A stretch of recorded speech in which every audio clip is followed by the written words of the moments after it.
मेरे 2 मोमोज निकल आए थे। जब मैं बस में जा रहा था, मेरे पास में एक सुंदर लड़की भी खड़ी थी। सामने कुछ लड़की लौंडे खड़े थे और उन लौंडों की नजरें मेरी छाती पे थी। कैरेटीन होता है ना? हाँ, क्रिएटिन। हाँ, वही वो शैम्पू में भी रहता है, वो शैम्पू में भी रहता है, वो भी रहता है वो। हाउ टू मेक बॉडी, नहीं, Hulk type body at home without any workout. तो पिछले 2 सालों से मैं जिम जाने का सोच रहा हूँ, पर अनफॉर्चुनेटली मेरे को टाइम ही नहीं मिल रहा था। राजीव मोमोज के यहाँ पे लाइनें इतनी लंबी लगने लग गई थी। मैं घर से निकलता तो जिम जाने के लिए था, पर राजीव ने जिम के जस्ट सामने दुकान खोल ली थी। अब राजीव की दुकान पे लाइनें लगती हैं और वो लंबी लाइन जाके खत्म हो रही होती है जिम के गेट पे। जिम से आते हुए तुम अपने आप उस लाइन में लगे हो। बेचारे हल्क जैसे लौंडे 5-5 घंटे कसरत करने के बाद पनीर मोमोज खा रहे हैं। पनीर है इसमें, ये देखो,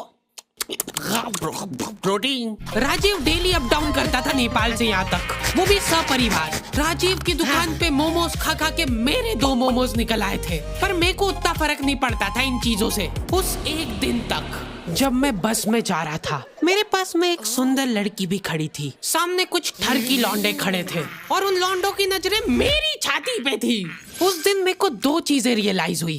पहला तो ये कि हमारे शहर में लड़के भी सेफ नहीं है, और दूसरा ये कि गड्ढे बहुत है हमारे एरिया में। देख। क्या है ये? मेरे को जिंदगी में पहली बार मोटापे का एहसास हुआ। ओ भैया उतर जाओ, आगे आपका स्टार। नहीं भैया, मेरे को आगे जिम पे उतार देना।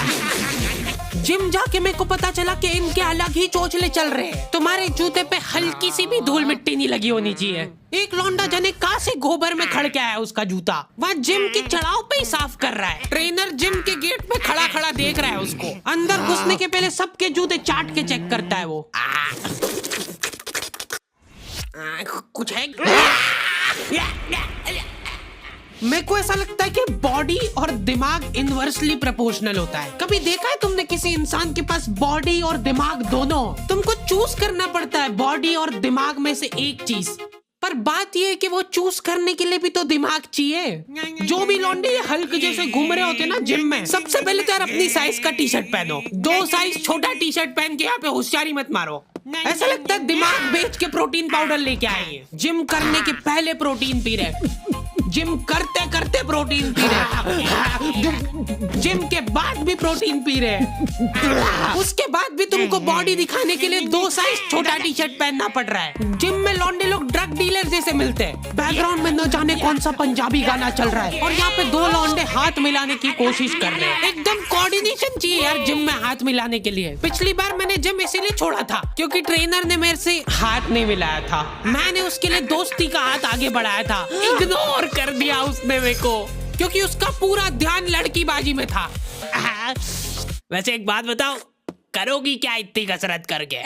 घर जाके तो रोटी ऐसी गलीच हरकतें करोगे तो पिटोगे ही ना। अगर तुम सच्चे में किसी को डेट करना चाहते हो तो हैपन यूज करके देखो ना।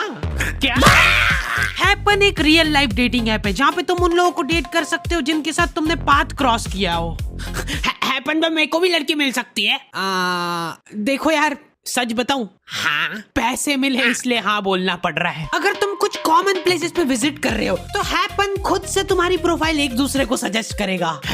और अगर तुम्हारी नीयत एकदम ही साफ है या शक्ल घटिया है तो तुम हैपन पे फ्रेंड्स भी बना सकते हो। तुम जैसे गेलियों के लिए हैपन ने अपना कारोबार चालू करा है, जहाँ पे हैपन खुद तुमको लोकेशन स्पॉट सजेस्ट करेगा अगर तुम किसी को डेट पे जाने के लिए मना लेते हो। इसलिए तुमको टेंशन लेने की कोई जरूरत नहीं है, हैपन वाले सब संभाल लेंगे।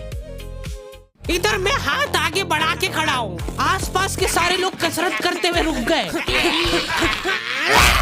मेरे ऊपर प्रेशर बन गया कि भाई अब तो हाथ मिलाना ही पड़ेगा।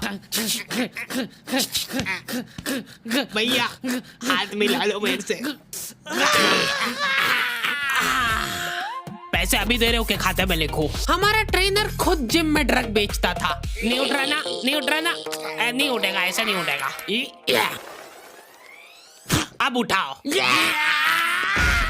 एक मोटा आदमी डेली 10 मिनट ट्रेडमिल चला के हाथों हाथ वजन चेक करता है, उसके बाद 5 मिनट साइकिल चलाएगा, फिर वजन चेक करेगा। वो रियल टाइम में वजन घटते हुए देखना चाहता है। अच्छा ठीक है, मैं ही था वो मोटा आदमी, और मेरे मोटापे का कारण था राजीव। क्योंकि देखा जाए तो मेरी तो कोई गलती नहीं है। अगर राजीव मोमोज बनाना ही बंद कर देगा तो मैं खाऊंगा ही नहीं, इसलिए मैंने राजीव की अफवाह उड़ाना चालू कर दी। तुम लोगों को पता है राजीव अपने मोमोज का आटा पैर से गूंथता है और तो और मोमोज का मसाला अपने बगल में डाल के मिक्स करता है सही में। पापा, ये था कौन? राजीव का बेटा। रातों रात अपने बोरिया बिस्तर बांध के वो नेपाल भाग गया। बाद में जब लोग शटर वटर तोड़ के अंदर घुसे, जल्दी आ कैमरा घुसा इधर, ध्यान से देखिए इस दुकान को, यही है उस देशद्रोही। मैं तो सिर्फ ड्रग्स ले रहा था यार। अच्छा सॉरी आप कर लो आराम से। फिर गलत दुकान में घुस गए यार। ध्यान से देखिए, यही है उस दरिंदे राजीव की दुकान। इससे साफ साबित होता है कि राजीव के बगल के बाल उसके सिर के बाल से भी लंबे थे। राजीव के जाने के बाद मैंने मोमोज छोड़ दिए थे, साथ ही में मेरे को जिम भी छोड़ना पड़ा क्योंकि फीस मांग ली थी यार उनने। ये क्या बात हुई यार, मेहनत हम लोग करे, पसीना हम बहाए और फिर फीस तुमको दे दे। दिहाड़ी ना कर लूं मैं इससे बढ़िया। उसके बाद से मेरे को जिम जाने की जरूरत ही महसूस नहीं हुई। मैंने YouTube पे सब देख लिया था, हाउ टू मेक बॉडी, नहीं Hulk type body at home without any workout in 2 minutes. हर रात सोने से पहले हम लोगों की जूम मीटिंग होती है, जिसके अंदर हम 4 लौंडे वो वीडियो स्क्रीन शेयर करके देखते हैं। 1 2 ये गलीचपना मैंने मेरे दोस्तों से सीखा है। ये लोग एक्सेप्शंस थे, इनके पास बॉडी और दिमाग दोनों ही नहीं था। जूम मीटिंग वगैरह करके हम लोग सो जाते हैं, ठीक है। उसके बाद ये फोन लगा के पूछ रहा है, भाई मैं सप्लीमेंट वगैरह तो ले रहा हूँ, पर यार मेरे को अजीब सा लग रहा है। क्या ले रहा है भाई तू? कैरेटीन होता है ना। हाँ क्रिएटिन, हाँ वही वो शैम्पू में भी रहता है वो, है ना। तो वो मैं पी रहा हूँ डेली। क्या? कहीं पे भी तुमको निहायती गलीच लोग दिख जाए ना, समझ जाना मेरे दोस्त है वो। रुक वो देख, वो राजीव के बेटे जैसा नहीं लग रहा है? राजीव कभी नेपाल गया ही नहीं था। अरे यार फिर गलत दुकान में घुस गए अपन। उसने हमारे जिम ट्रेनर के साथ हाथ मिला लिया था और ट्रेनर ने हाथ मिला भी लिया। मेरे से क्यों नहीं मिलाया था? अब ये लोग साथ में मिलके मोमो में ड्रग डाल के बेचते हैं। और न जाने कहां से राजीव का बच्चा मिल गया मेरे गलीच दोस्तों को। कहाँ से लाया ये पतंग? भैया वो मैं इधर दिखा, दे दो ना मेरी पतंग, दे दो। देख भाई, अब अपने पास 2 ऑप्शन है, या तो अपन इससे पतंग छीन ले या फिर इसकी पतंग तोड़ दे। नहीं। क्या कहता है? देख भाई, अगर तो अपन इसकी पतंग छीन के ले जाते हैं तो उसकी याद में 10-15 दिन तो रोएगा, पर उसके बाद धीरे धीरे भूल जाएगा। पर अगर अपन ने इसको तोड़ के दे दी वापस, तो ये हर दिन दुखी होगा, हर दिन रोएगा टूटी हुई पतंग देख के। ठीक है, तो तोड़ देते हैं। मैं एकदम प्रो हुआ करता था, पतंग उड़ा के अगर कोई मेरे को दे दे तो उसको नीचे लाने में। हाँ पीछे जा, और हाँ अब दे उड़ंची, मांझा पकड़ जल्दी। मैं जिसके साथ भी पतंग उड़ाने जाता था मेरे को मांझा पकड़ा देते थे वो। मैं मन ही मन सोचने लगा था कि कहीं ऐसा तो नहीं कि मैं बहुत ही अच्छा मांझा पकड़ता हूँ, मेरे से अच्छा कोई मांझा ही नहीं पकड़ सकता है। बहुत जल्दी दूर हो गई मेरी ये गलतफहमी, क्योंकि मैं वो भी ठीक से नहीं कर पाता था। जल्दी डील दे। हाँ थोड़ी और, बस थोड़ी सी देते जा, बस बढ़िया। लेकिन मेरे को कभी खुद में कमी महसूस नहीं हुई। मेरे को लगता था पतंग में ही दिक्कत है। क्या लगता है कागज वाली अच्छी के पन्नी?